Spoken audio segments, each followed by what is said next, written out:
Hello friends, आज के इस वीडियो के अंदर हम स्टैंडर्ड 12 कॉमर्स में अकाउंटेंसी में पार्ट 2 में डिबेंचर के बारे में पढ़ेंगे। कन्वर्टेबल डिबेंचर का एक सम मैंने यहाँ पे लिखा हुआ है, तो चलिए फिर उसे समझा जाए। तो हमारा सम कुछ इस प्रकार का है।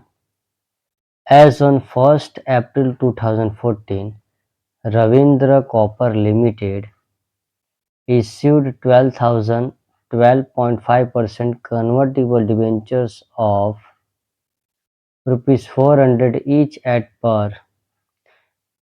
एट पर का मतलब क्या होगा? यहाँ पे ना कोई डिस्काउंट है और ना ही कोई प्रीमियम है। यानी कब? जब इश्यूड किया गया है तब ना कोई प्रीमियम से किया गया है ना ही कोई डिस्काउंट दिया गया है। यानी कि जो उसकी ओरिजिनल वैल्यू है उसी अमाउंट पे इश्यू किया गया है। एट पार का मतलब ये होता है, ठीक।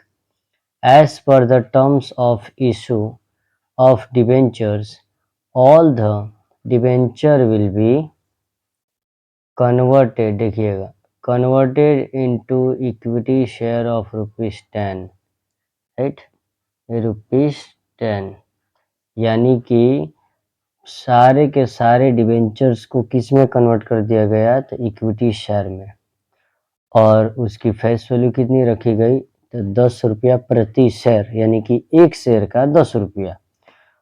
Each at a premium of 50%, यानी कि ₹10 तो शेयर का प्राइस है ही, लेकिन साथ में 50% का प्रीमियम भी दे दिया गया। अब समझिए, 50% का प्रीमियम दिया यानी कि ₹10 फेस वैल्यू है, तो ₹10 का 50% अगर आप करेंगे तो आपको मिल जाएगा ₹5। यानी कि ₹10 ये और ₹5 का प्रीमियम, यानी कि टोटल मिला के बन जाएगा ₹15 एक शेयर का हो जाएगा। After 5 years, on 1st April 2019, debentures were converted into equity shares as per the agreed terms. Pass the necessary journal entries in the books of company, right? चलिए, अब इसका फॉर्मेट कैसे बनाना है वो देख लेते हैं। तो कुछ इस तरह से होगा। Journal entries in the books of Ravindra copper limited, जिसका नाम दिया गया होगा उसी का नाम हमें यहाँ पे लिख लेना है। रेगुलर हम जानते हैं फॉर्मेट कैसे बनाना है जनरल का। Date, particular, LF, debit and credit. चलिए, सबसे पहले यहाँ पे दो डेट हैं। एक तो है 1 अप्रैल 2014 और दूसरा है 5 साल के बाद वाला 1 अप्रैल 2019, राइट।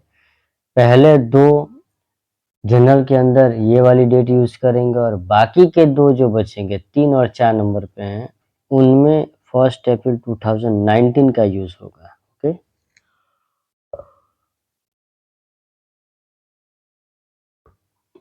सबसे पहले 1 अप्रैल 2014, राइट।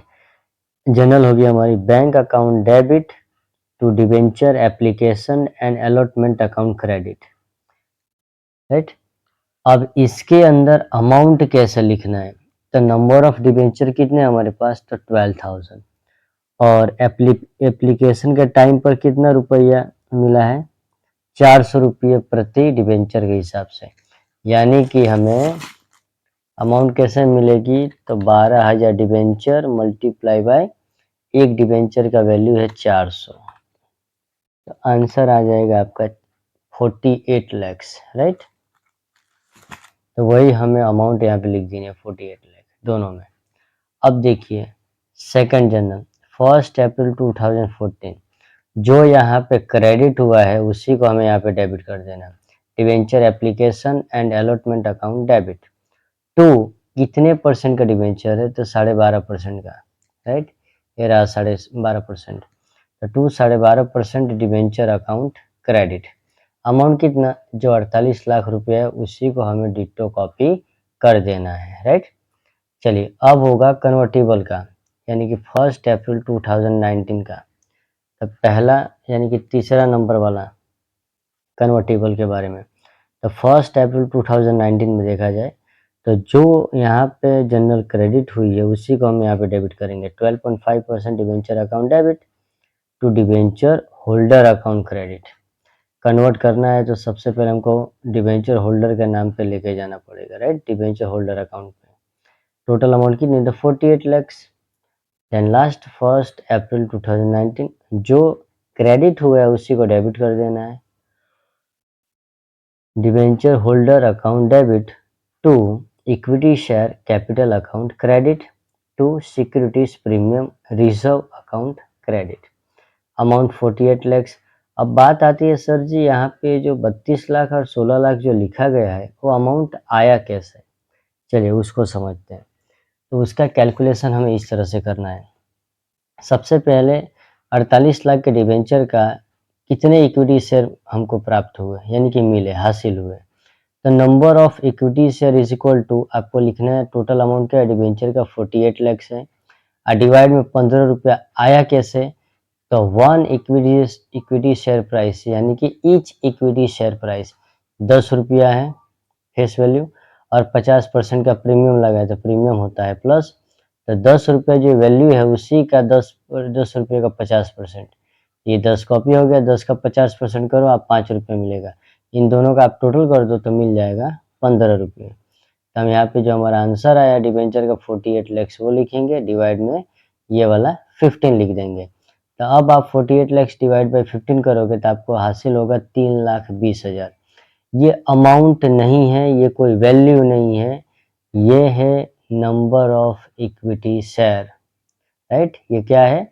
इक्विटी शेयर है। टोटल कितने हैं? तो टोटल हमको इक्विटी शेयर मिला 3,20,000। अब इसका वैल्यू में हम कन्वर्ट करेंगे। तो चलिए, इक्विटी शेयर कैपिटल अकाउंट है ये वाला, टोटल शेयर हमको कितना मिला? 3,20,000। तो अब देखिए 3,20,000 लिखा हमने, फिर आपको क्या करना है, एक शेयर का प्राइस कितना है देखिए, कितना बोला है? 10 रुपया। तो 3,20,000 इंटू करना है आपको 10 और डाल देना इक्वल टू कितना आया? टोटल 32 लाख। यहाँ पे लिख दिया हमने 32 लाख रुपया, देखिए कैपिटल के सामने आ गया ना। अब बचा प्रीमियम का, तो okay, number of equity share कितने हैं? 3,20,000। तो अगेन फिर से डाल करेंगे 3,20,000 इंटू प्रीमियम का अमाउंट कितना है? ये रहा 5 रुपये, कितना है? 5 रुपया, मल्टीप्लाई बाई 5 इस इक्वल टू आप देंगे, आंसर मिलेगा टोटल 16 लाख यानी कि 16 लाख जो हमने यहाँ पे लिख दिया, राइट, सिक्योरिटी प्रीमियम के सामने। बहुत आसान है, कोई हार्ड नहीं है, सब बहुत ईजी है। यहाँ पे आप देख सकते हैं 2 डेट आपको ये फर्स्ट वाली लिख देनी है, फिर ये 2019 वाली डेट हो इन दोनों में दिखा देना है। शुरुआत आपको बैंक से करना है, एप्लीकेशन जो क्रेडिट के उसी को डेबिट करके फिर से जितने परसेंट का डिवेंचर उसके नाम पे डाल दो, जो क्रेडिट हो उसी को फिर से डेबिट करके डिवेंचर होल्डर के नाम पे डाल दो, जो क्रेडिट हुआ उस होल्डर को डेबिट कर दो, और इक्विटी शेयर और देख के जो प्रीमियम दिया गया तो प्रीमियम का नाम यहाँ पे लिख देना है। फिर यहाँ पे क्या करना है, आपको कन्वर्ट कर देना है पैसे को। बाकी तो यहाँ पे जो वैल्यू देखिए आप सब में सेम ही है, यहाँ पे कोई ज़्यादा दिक्कत भी नहीं है, सब में 48 lakhs ही आ रहा है, राइट। तो अगर आपको एग्जाम्स के अंदर इस तरह से क्वेश्चन पूछा जाता है तो केवल नंबर जो होते हैं, नंबर ऑफ डिवेंचर होता है, परसेंटेज होता है, ये सब चेंजेस होते हैं, प्रीमियम की अमाउंट वगैरह परसेंटेज, ओके। तो इस तरह से हम उस क्वेश्चन को सॉल्व कर सकते हैं, राइट। तो फ्रेंड्स, अगर ये आपको वीडियो पसंद आया होगा तो अपने फ्रेंड्स सर्कल में इस वीडियो को शेयर कीजिएगा, चैनल को सब्सक्राइब एंड लाइक कीजिएगा। Thank you.